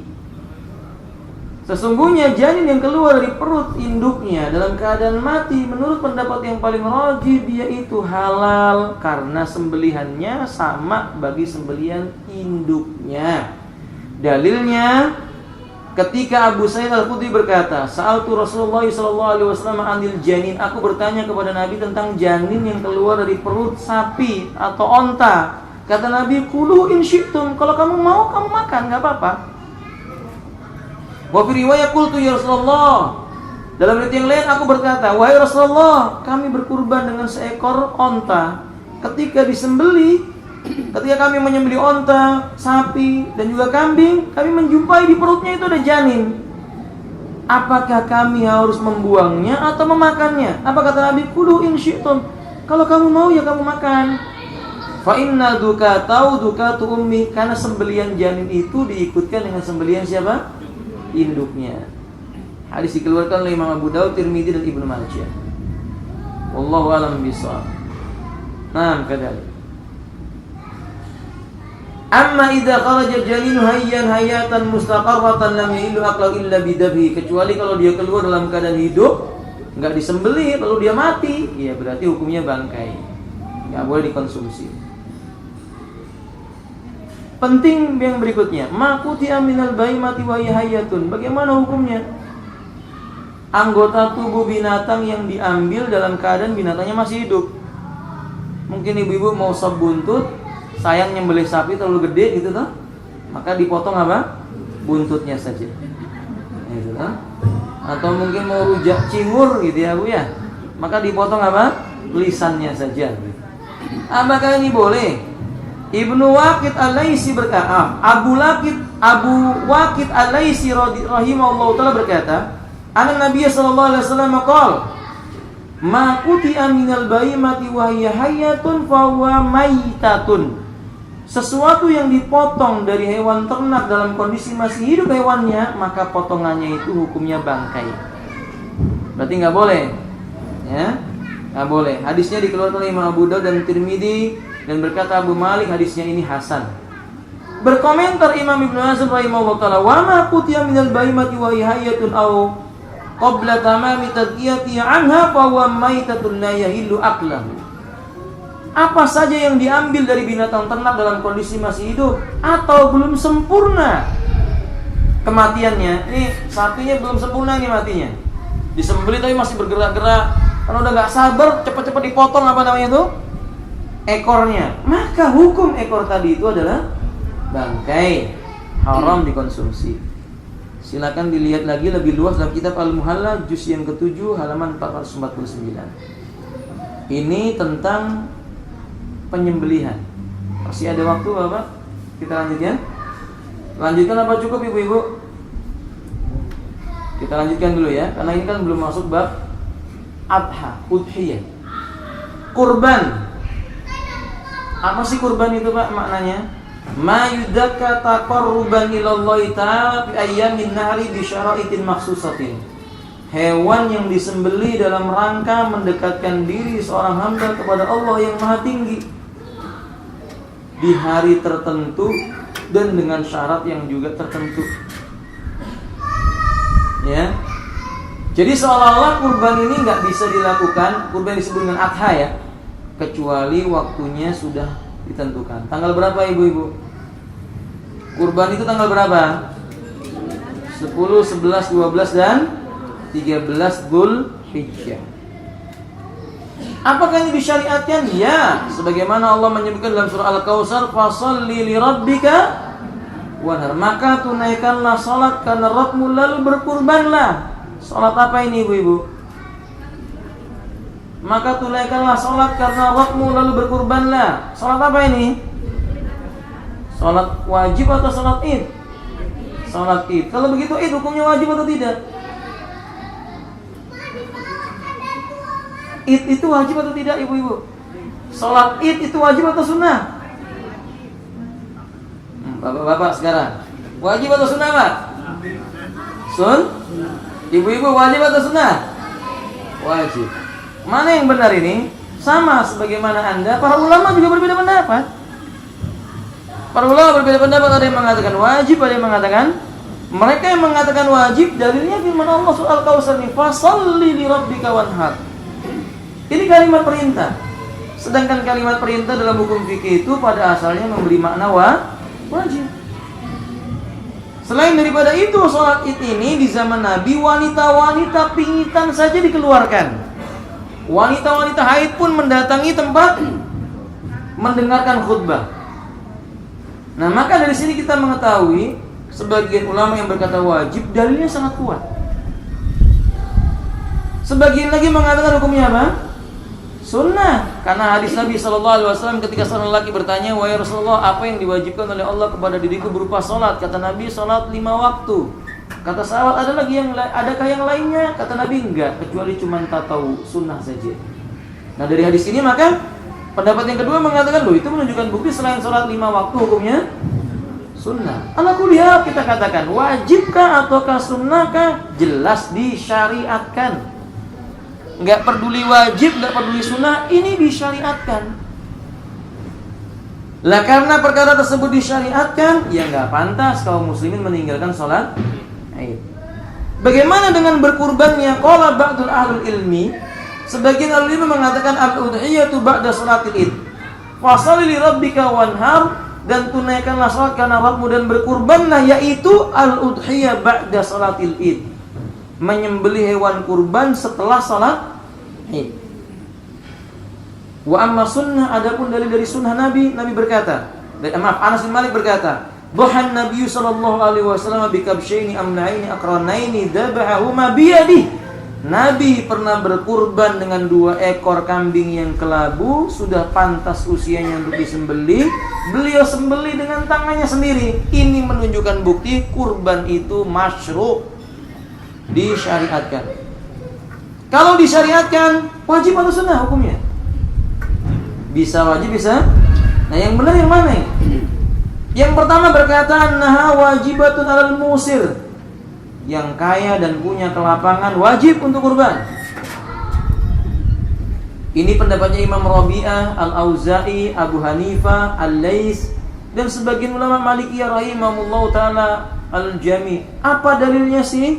Dalilnya firman Allah yang tadi, "Fasholli li rabbika wanhar." Kalimat perintah, dan kalimat perintah memberikan makna apa? Wajib. Dalil yang lainnya hadis yang dikeluarkan oleh Imam Bukhari dan Muslim, "Man daba qabla ay yusalliya falyu'id makanahal ukhra wa man lam yadbah falyadbah." Barang siapa yang telanjur menyembelih padahal salat belum dikerjakan, hendaklah dia mengganti dengan hewan yang lainnya. Dan barang siapa yang belum menyembelih, setelah salat dikerjakan segera dia menyembelihnya. Di mana pendalilannya? Pendalilannya, seandainya perkara menyembelih itu cuma sunnah, untuk apa Nabi menganjurkan orang itu mencari hewan lagi? Paham maksudnya, Pak? Seperti bapak misalnya sholat sunnah ba'diyah maghrib, di tengah-tengah sholat buang angin, lalu kepingin pulang, nggak sholat lagi nggak apa-apa, nggak diwajibkan kamu harus pulang di sholatmu, enggak. Karena hukum qobliyah maghrib, ba'diyah maghrib hukumnya apa? Sunnah, nggak wajib. Tapi dalam masalah ini Nabi mengatakan, man daba qabla ayyusalli falyu'id makana ukhra. Barang siapa yang dia menyembelih sebelum salat ditegakkan, dia harus ganti dengan hewan yang lainnya. Nggak mungkin kalau nggak wajib. Begitu pendalilannya. Wallahu ta'ala a'lamu bissawab. Kemudian pendapat yang kedua mengatakan bahwasanya kurban itu hukumnya tidak wajib, yakni sekedar hukumnya sunnah. Hukumnya yakni sunnah muakkadah. Apa yang menjadi bukti bahwasanya hukumnya sunnah muakkadah? Hadis Ummu Salamah bahwa Nabi SAW berkata, "Idza dakhalatil ashr wa arada ahadukum ayyudhi fala yamassa min sya'rihi wa basharihi syai'an." Bila telah masuk 10 hari pertama di bulan Dzulhijjah, lalu ada salah seorang di antara kalian yang ingin dia berkurban. Kalimat ingin itu berarti tidak wajib. Yang nggak punya keinginan kan nggak apa-apa. Ini pendalilannya begitu. Paham maksudnya Bapak? Nabi mengatakan, barang siapa yang apabila telah masuk 10 hari pertama di bulan Dzulhijjah, kemudian dia ingin seorang di antara kalian mau berkurban, maka jangan menyentuh rambutnya, jangan menyentuh kulitnya sedikit pun. Nggak boleh potong rambut, nggak boleh potong kuku, nggak boleh. Ya, dan semisal daripada itu. Sebagian lagi menyebutkan ini hewannya, bukan pelakunya. Ala kulihan, tinggalkan dua-duanya. Jangan potong kuku, jangan potong rambutnya sendiri, dan juga jangan potong kukunya sapi. Apa faedahnya, Pak ya? Motong-motong kukunya si sapi kan gitu ya. Atau nyukur rambutnya sapi kan nggak faedah. Nah, walhasil yang ditinggalkan itu. Larangan ini para ulama menyebut tentang keharamannya. Keharamannya. Wallahu a'lam bishawab. Walhasil dari sini, maka pendapat yang kedua ini mengatakan hukumnya berarti tidak wajib. Ada dalil yang lainnya, perbuatan para sahabat seperti Umar bin Khattab misalnya, atau yang lainnya. Ruwiya an sahabati radhiyallahu ma yanaqidu bil ijma' ala suqutil wujubi. Ini tidak dijumpai bahwasanya para sahabat itu sepakat tentang kewajibannya. Atau bahkan Abu Suraihah berkata, "Ra'aitu Abu Bakr wa Umar ma yudhiyani." Aku pernah melihat Abu Bakar dan Umar di suatu tahun tidak berkurban. Kalau wajib enggak mungkin Abu Bakar dan Umar tidak berkurban.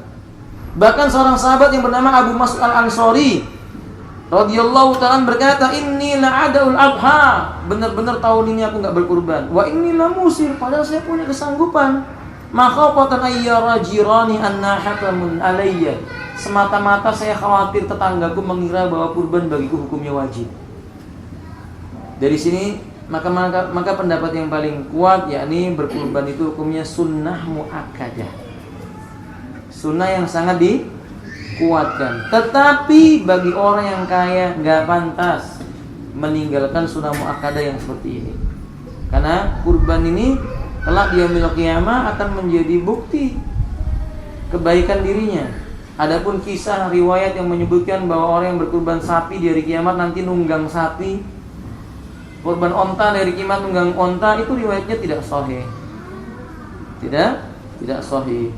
Yang kita jadikan dalil bahwa setiap amal soleh akan menjadi saksi kebaikan bagi seorang hamba. Dan kurban itu Masya Allah saking utamanya Pak, Nabi memperumpamakan, man ightasala yawmal jum'ah ghuslal janabati summa raha fi sa'atil ula faka'annahu qarraba badanatan. Barang siapa mandi di hari Jumat seperti mandi janabat, lalu dia berangkat di awal waktu menuju masjid, seolah-olah dia berkurban dengan seekor onta. Diperumpamakan dengan kurban. Itu menunjukkan bukti ibadah kurban itu ibadah yang agung, nggak pantas ditinggalkan. Wallahu a'lam bishawab. Pasal berikutnya, hewan apa sih yang boleh dikurbankan? Nggak semua hewan boleh untuk kurban, kecuali Ibnu Hazm atau sebagian ulama yang lain punya pendapat yang agak aneh. Hadis yang tadi saya bacakan maknanya Pak, Barang siapa yang dia mandi di hari Jumat seperti mandi janabah, kemudian di awal waktu dia berangkat ke masjid seolah-olah dia berkurban dengan seekor. Dan barang siapa yang dia datang di hari Jumat pada waktu yang kedua, maka dia seolah-olah berkurban dengan seekor sapi. Di waktu yang ketiga seolah-olah berkurban dengan seekor kambing. Di waktu yang keempat seolah-olah dia berkurban dengan seekor ayam jantan. Seandainya pada waktu yang kelima dia berkurban dengan sebutir telur. Lalu kata mereka, berarti kurban juga boleh dengan sebutir telur. Maka jangan heran Pak kalau Bapak ke pedalaman ada orang punya kambing, punya sapi, tapi dia kurbannya pakai apa? Telur. Lalu mereka mengatakan lebih utama pakai telur, Ustaz. Terus saya jumpai nih di suku Sakelo. Apa alasannya Pak? Bukankah ayam berasal dari apa? Telur. Saya juga jawab, kalau telur berasal dari mana? Maka dia pun apa? Bingung. Kesimpulannya ini hanya akal-akalan saja. Dan dalilnya itu tidak tepat. Yang benar bahwasannya Allah Subhanahu wa taala mengatakan liyadkurusmallaha ala ma razaqahum min bahimatil an'ami. Surah Al-Hajj ayat 34. Agar mereka itu berzikir, menyebut nama Allah, menyembelih atas apa yang Allah karuniakan berupa binatang ternak. Disebut bahimatul an'am dalam bahasa itu cuma 4. Onta, sapi, domba, kambing yang kita kenal. 4 ini saja. Sehingga sebagian ulama seperti ulama Malikiyah itu berpendapat kurban pakai kerbau enggak benar. Menurut pendapat ulama Malikiyah tidak sah. Karena kerbau tidak masuk dalam kategori bahimatul an'am. Tapi ulama Syafi'iyah berpendapat boleh. Wallahu a'lam bishawab. Timbul pertanyaan, mana lebih afdol Pak? Mana lebih utama?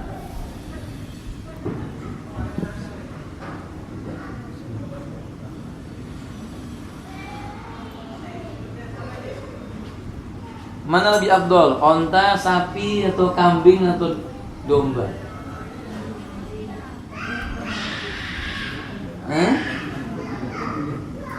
Onta atau sapi, ibu-ibu, atau kambing? Yang lebih afdol yang mana Pak? Hewannya ini, mana yang lebih afdol? Kalau di Arab onta, kalau di Indonesia lihat-lihat Pak, kalau Balikpapan sapi gitu ya. Kalau di tempat yang lain kambing begitu. Tayyib. Allah berfirman, laqad kana lakum fi rasulillahi uswatun hasanah. Sesungguhnya pada diri Rasulullah itu bagi kalian ada suri teladan yang baik. Ternyata Nabi pernah berkurban dengan 3 jenis binatang ini. Beliau pernah kurban dengan onta, beliau pernah kurban dengan sapi, beliau juga pernah kurban dengan apa? Kambing. Berarti mana yang lebih utama? Tahun ini Bapak onta, tahun depan besok sapi, tahun berikutnya apa? Kambing. Itu yang lebih afdol. Tapi kalau nggak sanggup, mana yang lebih afdol?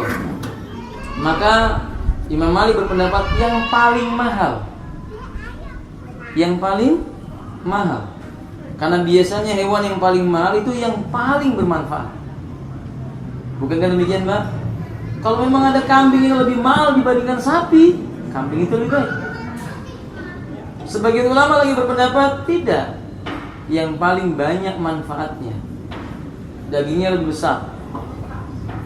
Mana lebih bermanfaat kalau di Indonesia? Onta mungkin orang nggak suka daging onta, di Balikpapan nggak ada yang suka daging onta gitu. Maka kalau kurban onta ya kurang tepat. Tapi kalau di Suriah atau Syria orang suka daging onta Pak. Orang Syria itu suka daging onta. Maka kalau kurban daging onta di sana tepat, lebih utama. Oke? Dan semisalnya. Walhasil ala kulihan, jumhur ulama berpendapat yaitu yang tadi itu, yang paling mahal itu yang paling afdol. Dan terdapat riwayat-riwayat yang sahih tentang hal ini Pak. Karena waktu yang tidak memungkinkan ya. Tidak yang memungkinkan untuk menjelaskan hal itu. Kita ringkas. Berikutnya, syarat binatang yang mau dikurbankan. 1, binatang tersebut bebas dari aib. Aib menurut syariat hanya 4. Al-awra'ul bayyinu awruha, buta, yang nyata-nyata butanya. Jadi kalau cuma sekedar ada kataraknya sedikit, sah, boleh. Yang kedua, al-maridatul bayyinu maraduha. Sakit yang nyata-nyata penyakitnya. Seperti apa, Pak? Sapi gila, antrak atau yang semisalnya. Enggak boleh. Yang ketiga, al-arja'ul bayyinu arjuha. Pincang yang nyata-nyata pincangnya. Cuman dijelaskan oleh Syekh Shalih Al-Utsaimin, binatang itu kalau di negeri Arab digembalakan, Pak. Ke kandangnya digembalakan, ke padang rumputnya digembalakan. Kalau ketika rombongan ini digiring ternyata yang pincang sampai duluan di padang rumput, ketika digiring ternyata yang pincang itu malah duluan sampai, itu tetap sah. Yang dimaksud dengan al-arja'ul bayyinu arjuha itu yang dia ketinggalan terus karena memang dia pincang. Yang keempat, al-hazilatu lati la tanqi. Kurus yang amat sangat. Enggak boleh. Ditandai dengan apa? Dia tidak akan mau makan kecuali disodorkan di depan mulutnya. Tidak mau berdiri kecuali pukul-pukul dulu. Nah, ini yang dagingnya sedikit itu, Pak. Yang kalau dipegang bagian belakangnya ternyata apa? Tulang. Nah, ini enggak boleh digunakan untuk apa? Kurban. Wallahu a'lam bishawab. Makanya kurban yang paling afdal berdasarkan ketentuan yang tadi itu, sebagian ulama berkata tadi apa? Yang paling bermanfaat. Jelas yang paling bermanfaat pasti paling mahal, Pak. Paling mahal insyaallah. Wallahu a'lam bishawab. Gimana kalau telinganya putus? Enggak apa-apa. Tulangnya apa? Tanduknya pecah juga tidak mengapa. Karena bukan termasuk yang dilarang dalam hadis yang tadi itu. Yang Nabi menyebutkan arba'atun la yujzina fil adhahi, 4 perkara enggak boleh ada pada binatang kurban. 1 buta yang nyata, 2 penyakit yang nyata, 3 pincang yang amat nyata, kemudian yang keempat adalah sangat apa? Kurus. Itu saja. Yang lainnya enggak ada masalah. Hanya masalah mustahabnya, disukainya yang sempurna. Yang tanduknya bagus, yang warnanya bagus, yang penampilannya baik. Kalau diculik ya, enggak apa-apa, boleh. Kan tidak buta kan? Buta enggak, Pak? Yang buta yang enggak boleh. Yang buta yang enggak boleh. Wallahu a'lam bishawab. Baik kadali. Kemudian kalau di segi warna, afdalul bayda, summal afra, summa sauda. Pilih binatang pertama putih kalau ada. Kalau enggak ada putih, cari yang kuning atau kecoklatan. Kalau enggak ada, baru cari yang warna hitam. Cari warna hitam. Di anan Nabi sallallahu alaihi wasallam duha bi kabsyaini amlahaini, kan Nabi memilih kambing itu yang berwarna putih kelabu tadi itu. Putih, kemudian ada lingkaran hitamnya di bagian kakinya. Itu biasanya disebut Nabi seperti itu. Namanya amlahain. Wallahu alam bissawab. Kemudian siapa yang berhak amar? Kapan waktu penyembelihan? Ajma'u alul ilmi ala anna al-udhiya la yajuzu dhabha qabla tulu'il fajri min yaumin nahri. Seluruh para ulama sepakat kurban itu enggak boleh dilakukan sebelum munculnya fajar di hari nahar, tapi mereka berbeda pendapat dalam keadaan batas memulainya. Awal memulainya itu kapan? Sebagian ulama berpendapat kalau imam sudah selesai salat. Sebagian ulama berpendapat kalau imam sudah turun dari mimbar. Sebagian ulama berpendapat kalau sholat sudah ditegakkan. Sepakat para ulama kalau belum sholat nggak boleh. Ini sepakat. Pendapat yang rajih dalam masalah ini sampai imam selesai sholat. Nggak harus menunggu apa itu, Pak? Khutbah selesai, tidak. Tidak harus menunggu khutbah selesai. Karena beberapa riwayat yang banyak dari para sahabat yang demikian. Kita lewati karena waktu yang tidak memungkinkan. Tempat disembelih yang paling afdal tadi itu di mana?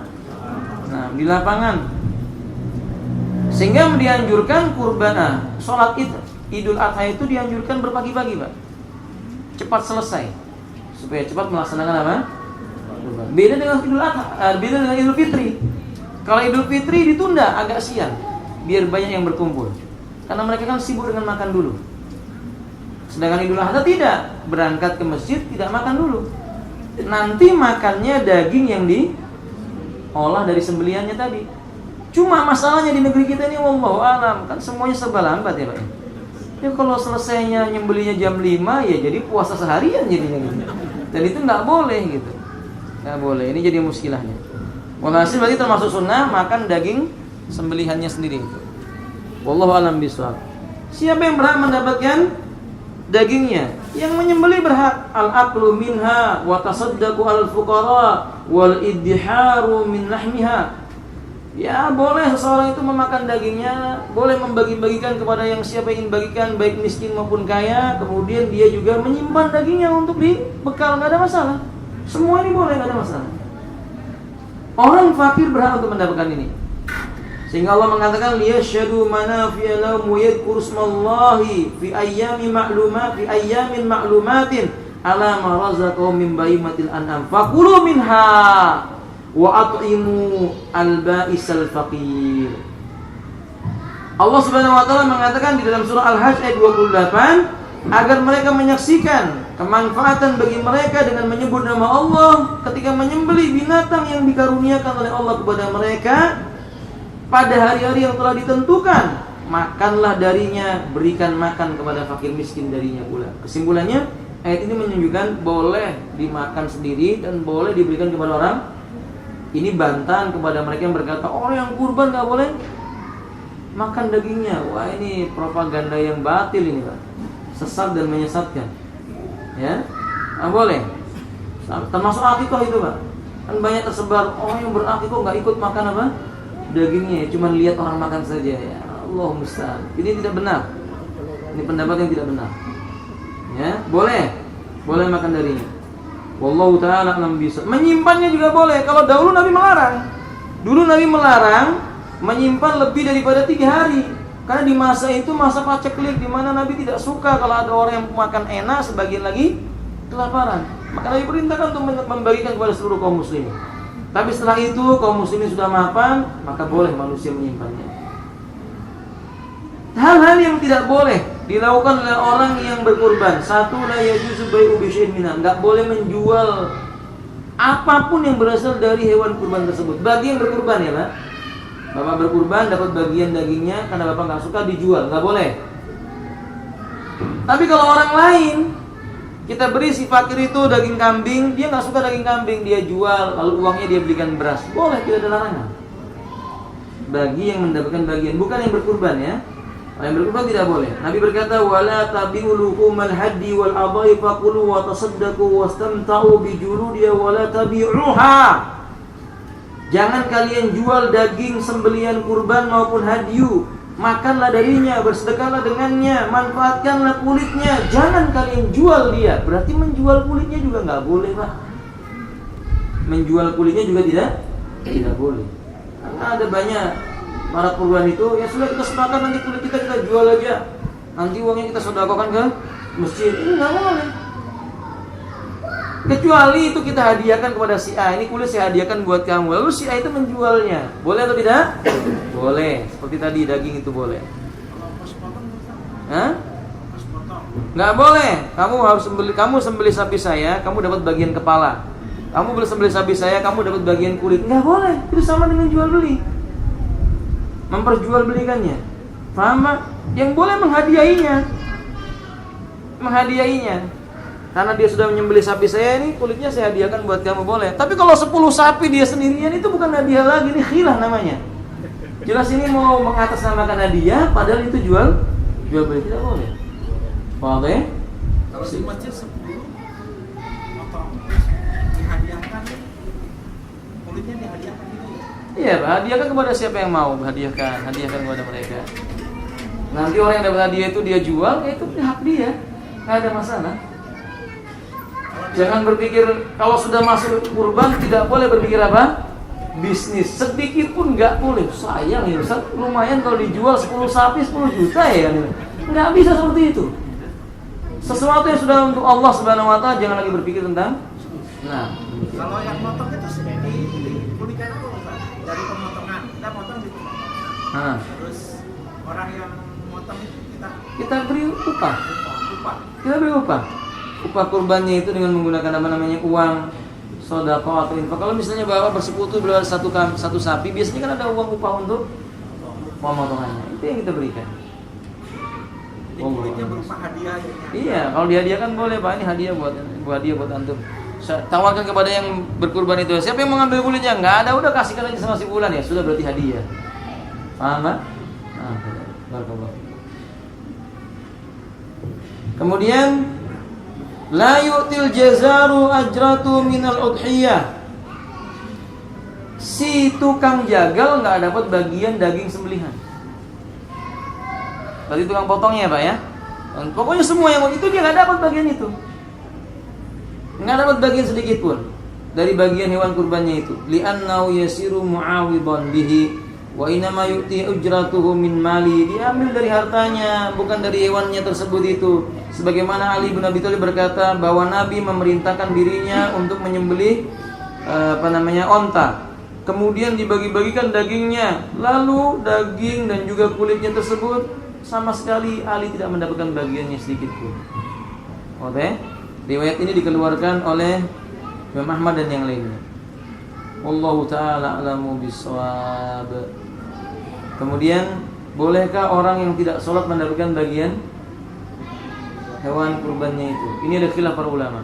2, apakah orang kafir atau selain muslim boleh nggak dapat bagian hewan kurbannya itu? Pendapat yang kuat boleh dengan syarat untuk dibujuk hatinya.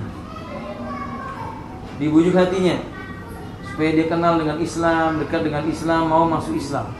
Tapi kalau udah nyata-nyata nggak punya keinginan masuk Islam, membenci Islam, maka tidak boleh. Karena Nabi mengatakan wala taqulu ta'amakum illa taqi, jangan wala yaqulu ta'amakum illa taqi, jangan sampai memakan makanan milikmu kecuali orang yang bertakwa. Tidak mungkin orang bertakwa kecuali orang muslim. Wallahu a'lam bishawab. Kalau tetangga pastor Ustaz nggak boleh ngasih. Tetangga kan muslim atau tidak, Pak? Pastor. Hah? Bisa diambil hatinya nggak, Pak?